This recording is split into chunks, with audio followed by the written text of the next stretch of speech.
স্বামী শাহাদাত হোসাইনের মৃত্যুর ১ বছর না যেতেই ফের বিয়ের গুঞ্জনে আলোচনায় এসেছেন নারী উদ্যোক্তা ও সোশ্যাল ইনফ্লুয়েন্সার রুবায়াত ফাতিমা তনি। সম্প্রতি সামাজিক যোগাযোগ মাধ্যমে তনির সঙ্গে এমডি সিদ্দিক নামের এক ব্যক্তির ঘনিষ্ঠ কিছু ছবি প্রকাশ পেয়েছে। সিদ্দিক নিজের জন্মদিনে তনির সঙ্গে ছবি দিয়ে ক্যাপশনে লেখেন, আমার জন্মদিনকে বিশেষ করে তোলার জন্য আমার প্রিয় স্ত্রীকে অসংখ্য ধন্যবাদ।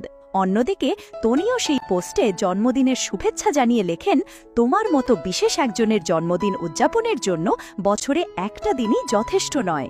এই আদান প্রদান দেখে নেটিজেনদের ধারণা তনি আবারও বিবাহ বন্ধনে আবদ্ধ হয়েছেন, যদিও এই বিষয়ে এখনও কোনো মন্তব্য করেননি তিনি। উল্লেখ্য, গত বছরের ৭ অক্টোবর ব্যাংকে চিকিৎসাধীন অবস্থায় মারা যান তনির দ্বিতীয় স্বামী ব্যবসায়ী শাহাদাত হোসাইন।